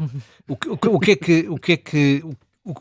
é que tu achas que faz com que tu te interesses e a maior parte das pessoas não se interessem exatamente da mesma maneira, sabendo tu que és um naturalista? Quer dizer, podíamos estar a discutir com uma pessoa, o Francisco Álvares, que vai aparecer depois, é um biólogo com uma formação, ou o Jorge Capelo é um investigador na área da botânica, não é o teu caso. Tu és um naturalista que gostas da natureza. Agora, tu achas que é mesmo uma questão de informação ou é uma questão de contacto ou de oportunidade ou de motivação? Bom, vamos ver. Eu, de facto, a minha área de formação é completamente diferente. Eu sou engenheiro eletrotécnico da área de telecomunicações e trabalhei muitos anos nessa área. E durante muitos anos o meu interesse na ornitologia, no estudo das aves, era assim uma atividade de tempos livres. Eu ia tentando compreender um bocadinho, juntando informação. Há uma altura em que eu deixei de trabalhar profissionalmente nesta área de formação, que foi em 2010 mais ou menos, e a partir daí passei-me a dedicar quase exclusivamente à parte do estudo das aves. E quando digo estudo, inclui a parte de obter informação, de ler e de tentar promover a divulgação desta informação junto do público. Tenho tentado fazer isto através do projeto Aves de Portugal, que é um projeto voluntário que nasceu em 2008, e cujo objetivo é divulgar informação sobre as nossas aves junto do público em geral. E sei, pelo feedback que tenho recebido, que há pessoas que valorizam esse projeto como forma de ajudar a chegar à informação. Portanto, eu sinto que há pessoas que têm dificuldade em chegar à informação. Agora, claro que o grau de interesse das pessoas é variável. Eu tenho interesse em aprender mais, eu gosto de aprender mais, gosto de ler, gosto de perceber o que é que se passa, gosto de observar como é que as coisas vão evoluindo, porque é que as espécies ocorrem aqui e não ocorrem acolá, porque é que havia neste sítio deixou de haver e apareceram outras. Mas isto é uma curiosidade natural que eu tenho, enfim, que cada pessoa terá numa medida diferente. Agora diz-me uma coisa, espera aí, deixa-me só fazer esta pergunta. Sim. Tu tens curiosidade em saber porque é que as pessoas aparecem aqui, porque é que umas espécies aparecem aqui e não aparecem acolá? A minha pergunta é, as tais pessoas que tu dizes que têm interesse na observação, na sua maioria também têm essa curiosidade ou realmente o que as encanta são as imagens e o que veem? É muito variável. Há pessoas que querem efetivamente colecionar fotografias, há outras que são, como se diz em inglês, os birdlistas, portanto querem apenas fazer lista de aves e andam nisto mais pela competição para ver se têm mais espécies que os outros ou não. Há pessoas que andam nisto para fazer estudos científicos ou estudos de conservação, portanto as motivações são muito variadas, nem toda a gente anda neste mundo com as mesmas motivações. A minha motivação é compreender, por um lado, entender o mundo que nos rodeia, nomeadamente na parte das aves, e gosto de comunicar, porque isso também está um bocadinho na minha forma de estar, gosto de comunicar porque gosto que as outras pessoas também tenham a oportunidade de aprender sobre isso, porque também considero que se o conhecimento chegar a toda a gente, que nós, tendo mais conhecimento, podemos tomar melhores decisões, nomeadamente em matéria de conservação da natureza e não só. Mas, Gonçalo, aqui uma questão. A relação das pessoas com as aves, estou a falar aqui dos portugueses, mais em espaço urbano, mudou ao longo das décadas. Ou seja, nós começámos, eu lembro-me, havia altura, em todas as casas havia passarinhos em gaiola, não é? Estamos a falar mais de espaços urbanos, mas também rurais, muitos passarinhos em gaiola. Depois havia também muito a questão, que penso que se mantém, talvez com menos expressão, mas que se mantém, que é um setor importante, que é a questão da colombofilia, não é? Portanto, aí, e de repente, isso até foi muito perceptível nos espaços dos supermercados. Os alpistas foram perdendo lugar muito mais para os gatos, para os cães. Também tivemos a fase dos peixinhos de aquário. Depois, no caso das aves, houve também ali algum interesse por algumas exóticas. Estou a pensar o caso, por exemplo, dos papagaios, das araras, mas são aves cuja manutenção é mais complicada. Mas, por exemplo, na minha escola primária havia um papagaio que lhe garanto sabia os rios e os reis de Portugal, e que era sempre uma figura que nós tentávamos invocar quando as perguntas estavam a ficar difíceis, não é? E, portanto, procurávamos que ele viesse ali causar algum fator de distração. Não sei se hoje seria possível, penso que não, haver um papagaio em alguma escola, mas a relação das pessoas com as aves também era o tempo, é certo, em que nos campos se armava aos pássaros, não é? Aquilo que se chamavam costelas, não é? E em que, sobretudo, os rapazes apanhavam pássaros, mas a relação com as aves mudou. Hoje não se arma aos pássaros, também não há passarinhos em gaiola, ou penso que haverá muito menos, mas passou-se mais para essa fase da fotografia, é isso? Em parte, vamos ver, a parte da fotografia estamos a falar de fotografar animais selvagens. Agora, relativamente à relação com os passarinhos e esses exemplos que a Helena estava a referir, eu acho que aqui temos que distinguir entre o que são animais, ou melhor, aves selvagens, nativas de cá, e o que são aves exóticas. Sim. No caso das aves selvagens, acima de tudo o que mudou foi o enquadramento legal, em que houve uma data de atividades que passaram a ser proibidas por lei. Agora é proibido armar aos passarinhos. Aliás, por lei, de acordo com a Diretiva Aves, que foi transposta para a nossa ordem jurídica, é proibido matar, capturar aves selvagens, tirando aquelas que é permitido no contexto da caça. Sim. Tirando esses casos, é proibido, porque repare, no tempo do Estado Novo, não só era permitido abater aves de rapina, como o próprio Estado, através das suas comissões venatórias, incentivava isso e dava prémios. Sim, Portanto, tivemos as campanhas dos nocivos, não é? as campanhas dos nocivos, exatamente. Portanto, havia uma cultura de perseguição que, embora agora a lei tenha colocado um travão a isso, ainda existe em certos sítios. Portanto, estas coisas levam o seu tempo até desaparecer.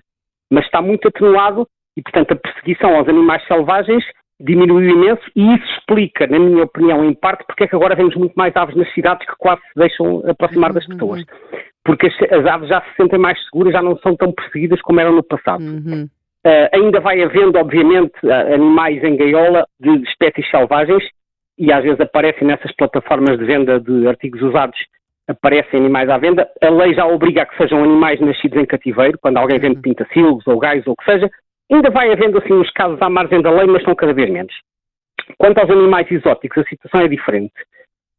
Esses animais são animais importados de outros continentes, papagaios e periquitos e uma série de outras espécies, importados da América, da Austrália, da África, etc., e que foram importados para fins de ornamentais, reprodução em cativeiro, etc. O que acontece é que em 2005, há uma situação aqui que é pré-2005 e depois de 2005. Porque até 2005 importavam só os milhares ou as dezenas de milhares. Em 2005 a União Europeia coletivamente fez um trade ban, portanto um bloqueio comercial à importação de aves exóticas por razões de conservação. E a partir daí a importação de aves exóticas praticamente cessou para a Europa. Só que aquelas que já cá estavam e que continuam a ser criadas em cativeiro permanecem, há muitas que fugiram, portanto elas continuam a existir em gaiola. Há muitas que fugiram, começaram-se a reproduzir a liberdade e, em alguns casos, começaram a tornar-se invasoras. Portanto, isto é um problema diferente. Daí eu estar também a distinguir entre o que são as exóticas e o que são as nativas. Não sei se respondi à questão. Sim. Claro. E, por outro lado, tem-se assistido a algum ressurgir do interesse por algumas atividades que no passado foram usados para caça, agora mais talvez com uma função de espetáculo e também didático, que é o caso da cetraria, não é? A questão dos falcões, que, por exemplo, nós temos ali em Salvaterra de Magos, não é? A falcoaria, e temos depois sempre aquelas notícias. É curioso o tom das notícias. Diz-se que o aeroporto de Lisboa, não é? Que emprega falcões, nós temos aves a trabalhar, e para afugentar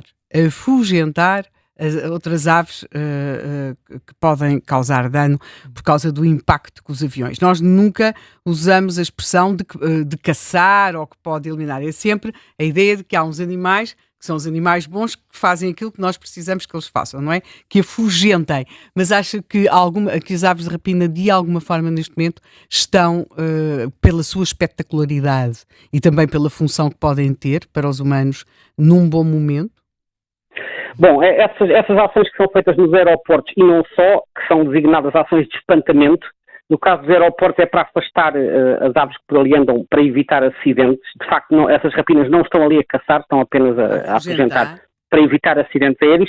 Há outros contextos, como, por exemplo, nas cidades ou em certas praias, que são usadas para afugentar as gaivotas. Isso é mais porque as pessoas se sentem incomodadas com a presença de muitos pombos ou muitas gaivotas e, portanto, aí é mais por uma questão de permitir o convívio entre pessoas e animais.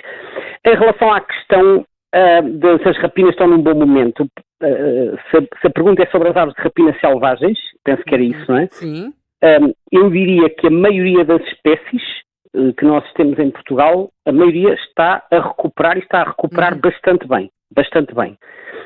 Em parte devido a programas de conservação que foram feitos dirigidos a determinadas espécies, em parte por causa da menor perseguição que eu falava há pouco, porque embora às vezes ainda se ouça dizer que há pessoas que querem matar as águias porque elas lhes comem as perdizes e outras histórias do mesmo género, ainda vai havendo, mas são cada vez menos. Portanto, as aves de rapina estão protegidas por lei, e ao estarem protegidas por lei, embora isso não seja um selo de garantia de que não vai haver abates ilegais, porque infelizmente ainda vai havendo histórias de envenenamentos e de outras situações que causam dano, mas a tendência da maioria das espécies é positiva. Há um ou outro caso em que não é, aquelas que estão mais dependentes dos meios agrícolas, porque a transformação dos habitats aí também condiciona um bocadinho, mas de uma forma geral as rapinas estão bastante melhor do que estavam há 30 anos atrás. Gonçalo, mas exatamente, acabaste por falar na alteração de habitats, essa recuperação não se relaciona também com a recuperação dos ecossistemas, só falaste na perseguição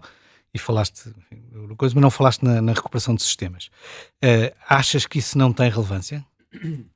A recuperação dos ecossistemas é essencial, sem dúvida, porque aliás eu costumo dizer que entre os vários fatores que afetam as aves, os fatores adversos que podem condicionar a população, eu costumo dizer que a alteração do habitat vem à cabeça dos restantes. Às vezes as pessoas apontam a outros fatores, mas as alterações do habitat são o principal. Agora, nem todas as espécies frequentam os mesmos habitats. E, portanto, há ecossistemas que estão melhores, nomeadamente o meio aquático está melhor, que houve muita despoluição e houve muita proteção de zonas úmidas. O meio florestal, de uma forma geral, também me parece que está melhor, apesar de haver, obviamente, danos causados por incêndios e por outras coisas. Os meios sujeitos à agricultura intensiva são aqueles que estão sob maior pressão. E não é só nas rapinas, todas as aves das zonas agrícolas estão, de uma forma geral, a diminuir. Agora, habitats urbanos, aquáticos e florestais, de uma forma geral, em termos das populações das aves, eu diria que a situação não é muito má. Umas estão melhores, umas que estão piores. Mas os florestais estás a incluir os matos?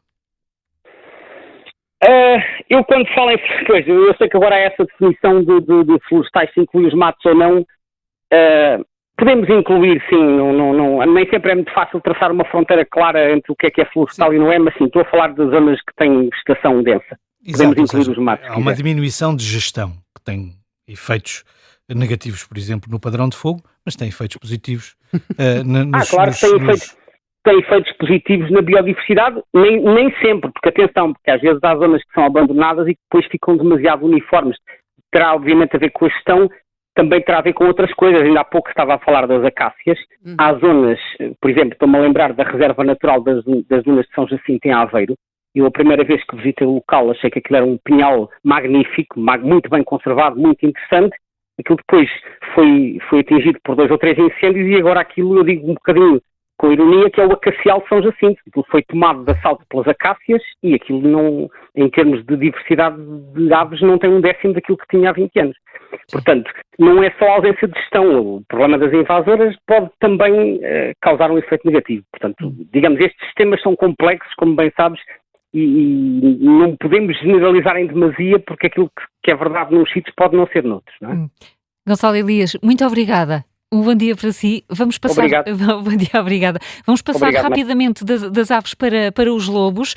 Francisco Álvares é biólogo, é investigador e, aliás, faz parte do projeto Live Wild Wolf. Bom dia, Francisco Álvares. E olhando logo assim para o site, pode ler-se que a coexistência entre lobos e humanos é possível. Como assim? Explique-nos, porque o lobo tem uma carga, como sabe, pesadíssima na relação com o homem e com outros animais. Bom dia, Bom dia. primeiro que tudo, e muito obrigado pelo convite e pelo privilégio de participar nesta interessante discussão. Está a ser uma discussão muito interessante. E em relação aos lobos, sim, efetivamente, estamos aqui a falar de animais às vezes com cargas mais emocionais e negativas da parte dos humanos, e o lobo poderá ser o expoente máximo, não é? O lobo mau, claro. É o lobo mau. E que é o lobo que no nosso imaginário está nas florestas mais profundas, nas montanhas mais altas, longe das pessoas, mas a realidade em Portugal é bastante diferente, não é? Para já, a nossa paisagem é muito humanizada e existem lobos muito próximo de aldeias. Posso dizer que, por exemplo, um território de uma alcateia, não é? Os lobos vivem em alcateias, têm territórios, são animais territoriais, e qualquer alcateia, qualquer território de uma alcateia em Portugal tem seguramente 10 aldeias ou mais, e algumas até têm no seu interior vilas com bastantes milhares de habitantes. Por isso, os lobos utilizam essas zonas. Agora, o que os lobos têm, e que aí diria que se calhar até é muito semelhante a todos os mamíferos, generalizando para os mamíferos, para os animais selvagens que são mamíferos, como raposas, javalis, corços, genetas e doninhas, é que eles sabem passar despercebidos muito bem, sabem utilizar os meios humanos, mesmo zonas urbanas, mas sem serem muito perceptíveis, ou por terem hábitos noturnos, ou por serem mais esquivos, e isso faz com que muita gente não saiba que eles estão aqui, entre nós, e que quando são avistados se gera algum alarmismo, se gera alguma surpresa, há já a tendência de que, claro que em algumas espécies essa tendência está a ser crescente, mas noutras sempre conviveram connosco, sempre conviveram com as nossas aldeias e com as nossas zonas urbanas, mas muitas vezes não são observados e não são visíveis. Francisco, deixa-me só fazer, daqui é o Henrique para os Santos. Olá, Henrique. Olá. Deixa-me só fazer uma pergunta a propósito disso que tu disseste agora. A relação entre os lobos e os pastores, enfim, o mundo rural em geral, há dezenas de anos, é conhecida. O que eu te pergunto é se hoje, nessas tais 10 aldeias ou vilas e tal, se um lobo for observado, essa observação é vista pela pessoa que o observa e pelos amigos, porque obviamente vai partilhar aqui ou lá, vai dar nota disso, é vista como uma coisa fantástica, boa, ou tu achas que ainda tem o peso do risco que era associado, sobretudo por causa dos pastores, porque esse havia um risco real de ficar sem gado, não é? Não achas que há alteração aí?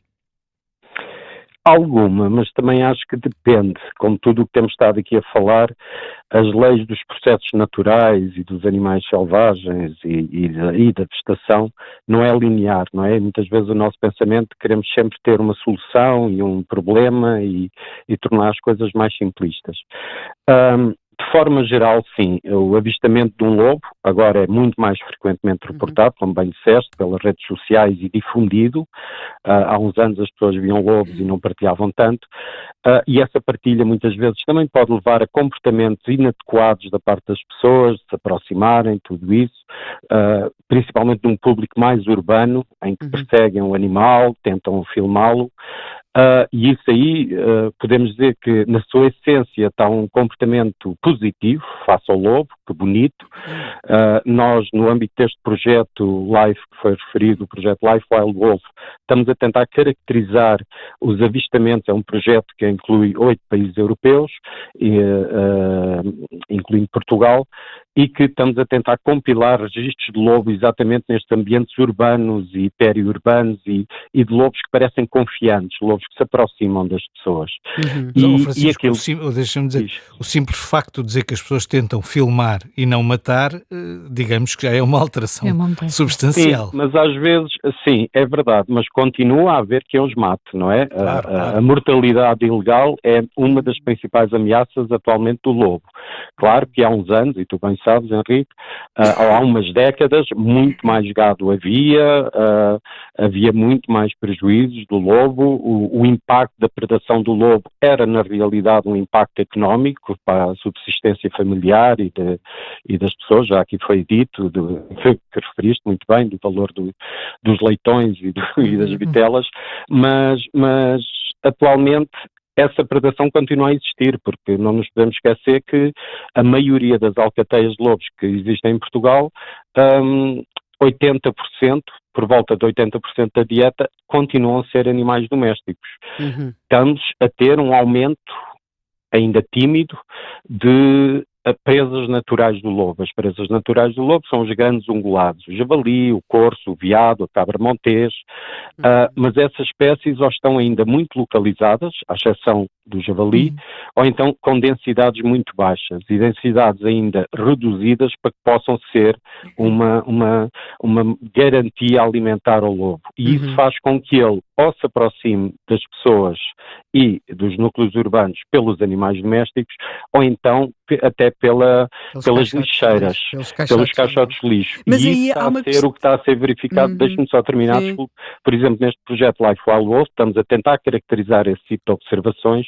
Vimos que a principal fonte de atração dos lobos a estes meios urbanos, as zonas balneares, como está a acontecer na Grécia e na Itália, em que em pleno verão há lobos, em pleno dia, na praia, a atravessar a praia cheia de banhistas, e claro que isso é surpreendente. Em Portugal, repito, não temos esse tipo de comportamentos. Os lobos em Portugal também não temos densidades sabem para ainda isso, comportar. não é? Também não temos densidades de lobo para sabem-se isso. sabem-se comportar, se calhar pela perseguição que ainda têm. Possivelmente nestas zonas de expansão do litoral, na Itália e na Grécia, já não há tanta perseguição, eles são uma presença recente, tem-se estado a expandir as populações, e aí, se não há perseguição, os animais tiram partido dos humanos. E aí, o comportamento humano é o problema, é que se as pessoas depois chamam os lobos, dizem, não, anda cá, como um cão, como se fosse um cão, baixam-se para lhe dar de comer, o lobo é um animal selvagem, depois pode acontecer problemas como, houve recentemente um ataque a uma criança na Holanda, num parque urbano, em que foi exatamente por isso. Os lobos nesse parque urbano estavam a ser alimentados pelas pessoas, as pessoas lixavam-lhes pratinhos com comida. Isso não é adequado para um animal selvagem. Nós temos que tentar também educar os animais selvagens. Quem fala lobos fala de outros animais, incluindo os javalis. Cada vez há mais registros também de varas de javali no meio das cidades, a atravessar avenidas, a atravessar praças, e tudo muito também pelo lixo e pelos resíduos que são acumulados e que depois atraem esses animais. E que se essa perseguição localmente não é tão intensa, os animais não se sentem ameaçados, obviamente. Em termos do lobo, respondendo ao Henrique e sendo mais sucinto, a perseguição humana ainda é um problema. A aceitação social é muito boa, a aceitação social exagerada em que as pessoas procuram propositadamente os sítios para tirar fotos de lobos, já foi aqui referido o poder da fotografia, o poder da atração das aves para a fotografia. Cada vez mais também há um poder da atração do lobo para a fotografia. Isso está a ser a nova ameaça, porque para serem melhor observados, para se observar lobos é nos seus locais de reprodução, exatamente onde têm as suas crias, o período mais sensível da vida de uma alcateia, e isso está a causar muitas vezes muita perturbação, com consequências até na sobrevivência das crias. Mas, entretanto, em que medida é que os lobos e a sua má fama não acabaram a beneficiar de outros protagonistas que acabaram a atravessar muitas vezes e que estão neste momento naqueles que tinham sido os territórios do lobo? Estou a pensar, por exemplo, o caso dos cães asilvestrados. Quem vive em zonas onde existiram lobos sabe que pode ser muito mais complicada o encontro com uma matilha de cães asilvestrados do que, por exemplo, com um lobo, não é? Até porque os lobos, em princípio, não faziam grande questão de conviver com a espécie humana, ao contrário do que acontece com os cães asilvestrados, que acabaram por ter um conhecimento muito maior daquilo que era estar ao pé de um homem, não é?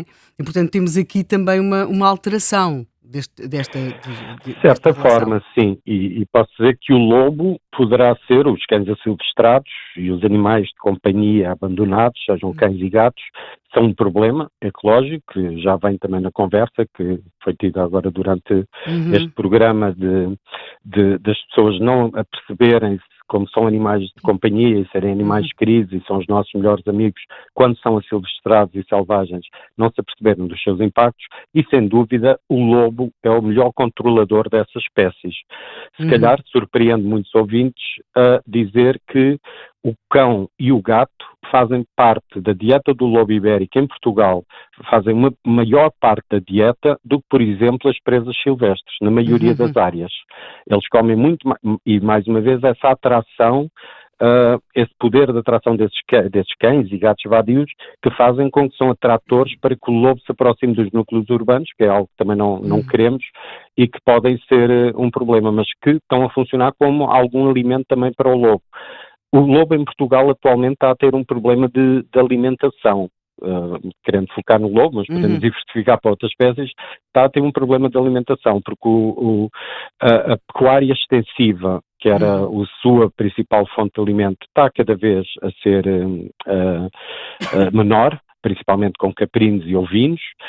O que domina cada vez mais são bovinos, vacas, em determinadas áreas, em regime extensivo, e as presas naturais, como eu estava a dizer, ainda não têm uma diversidade e abundância que permita que possam ser alimento. Por isso, eu julgo que essa é a principal razão que o Centro de Trás-os-Montes, segundo o último censo nacional que foi divulgado, do lobo, realizado em 2019-2021, o Centro de Trás-os-Montes não tem presença de lobo, não tem presença de alcateias reprodutoras estáveis. E diríamos que o nosso Trás-os-Montes era o território de excelência para o lobo. Eu penso que o que está a acontecer aí é mesmo a falta de alimento. Não nos estamos a perceber que essa transição do declínio da pastorícia extensiva e ainda uma recuperação tímida das presas naturais, das populações de presas naturais, podem estar a fazer os lobos a comer cães, gatos, vadios, procurarem restos de lixeiras e procurarem também os vazadores dos cadáveres das quintas de produção intensiva, por exemplo, de coelhos, de galinhas, muitas vezes é onde os lobos se vão alimentar, e isso não é propriamente uma boa biomassa alimentar para um animal, para um grande predador como o lobo. Por isso teremos que melhorar um bocado as suas condições de alimento para que então não tenham essa atração aos meios urbanos. Francisco Álvares, daqui João Miguel da Rádio Observador. Deixa-me fazer uma pergunta que se prende aqui com o acontecimento da atualidade. Há um fogo já a lavrar há 3 dias na zona de Trancoso. Há uma população identificada de lobos na região do sul da Arada Trancoso. Este incêndio poderá ter algum impacto nesta população? Sim. Mais do que Trancoso, este ano está a ser um desastre, estão a arder muitas áreas muito importantes, não só para o lobo. Temos uma alcateia em Trancoso, temos uma alcateia em Moimenta da Beira, também houve um bom incêndio, temos 2 ou 3 alcateias a tentarem sobreviver no Alvão, que foi também calcinado, temos uma alcateia na Serra Amarela, que também foi calcinada. Acho que muitas alcateias este verão vão ter o seu território muito afetado pelos incêndios. Mas há uma coisa, já que estamos aqui a falar dos incêndios, que também me surpreende nestas notícias, e basta ver, eu estou aqui em Portugal, mas numa terra raiana do sul de Portugal, a do Alentejo, em que facilmente também vejo a televisão espanhola, e estou a ver a diferença na comunicação social entre o sensacionalismo de reportar os nossos fogos, tudo muito à volta das casas, muito à volta do sensacionalismo, muito à volta de como as pessoas estão a procurar apagar os fogos, muito bem, e com os problemas depois políticos, administrativos e logísticos do combate. E em Espanha é muito centrado na destruição das zonas naturais. Facilmente dizem que um sítio Natura 2000 está a ser afetado. Pois o nosso sítio Natura 2000 de Alvamarão, eu acho que mais de 50% foi afetado agora por um fogo e não ouvi na comunicação social referir que aquilo era uma zona de ambiente de alto valor ambiental, classificada pela União Europeia, é um sítio inserido na rede Natura e é uma área protegida. Nunca se falam das áreas protegidas nos nossos fogos. Isso desilude-me e aí também se vê a grande diferença com a Espanha e de tudo o que estamos aqui a falar. Esta falta de sensibilidade da população nacional, da população portuguesa, para os valores naturais, para os processos naturais, para a conservação dos valores naturais, que em Espanha diria que é avassaladoramente maior do que em Portugal. Francisco, ótima nota final, muito obrigada. Acho que esta reflexão também até conclui muito bem o espírito do programa de hoje. Francisco Álvares, obrigada e bom dia. Alguém falava aqui em atavismo dos portugueses na relação com a natureza, até aqui nesta forma como olhamos para os incêndios e nos esquecemos do impacto ambiental e não só do impacto para o homem. Bem, eu, por acaso, até falei nas áreas protegidas, a propósito de uma pergunta feita por uma jornalista, mas por acaso tenho uma opinião diferente da do Francisco nessa matéria. Pronto, ótimo. Eu disse que o impacto ambiental da Serra Amarela há de ser zero, vou perto disso. É a rede Natura, são habitats protegidos, mas são habitats adaptados ao fogo, como são os nossos lobos. Coitados dos nossos lobos, se não estivessem adaptados ao fogo já tinham desaparecido há dezenas de anos, porque havia mais fogo do que existe. Mas tem uma questão que eu acho que vale a pena discutir. Nós, um dia destes, se calhar, não sei, Helena que sabe, mas poderemos fazer um programa estritamente sobre o impacto dos fogos na conservação da natureza. Eu acho que seria uma discussão interessante. Acho bem, o Francisco tem toda a razão em dizer que a discussão existe muito pouco na nossa comunicação social, porque a nossa discussão sobre fogos é uma discussão logística quase, e de meios, e portanto é realmente frágil desse ponto de vista. Ele tem toda a razão quando estabelece essa diferença.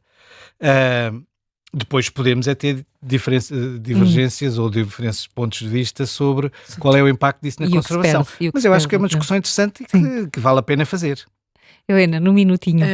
Então, este programa começou aqui com uma questão sobre aquela decisão do Jardim Zoológico de Copenhague. Eu acho que ao longo deste programa não nos vamos meter nesse assunto, mas acho que ficou claro que os animais selvagens existem, ou seja, têm outras lógicas e não são animais de companhia. Os animais de companhia fazem parte da nossa vida, são um processo de artificialização de animais e portanto, não podemos olhar o problema do peluche, o problema do senhor Disney, o problema da mãe do Bambi, o problema do caçador, tudo isso deu grandes filmes, deu grandes momentos de televisão, mas quando se chega à forma de estar lá e de olhar, é completamente diferente. E no Mundo Selvagem, eu estava a ouvir o Francisco Álvares, estava a pensar de um livro que um dia vi chegar lá à casa, era daquela coleção da Anitta.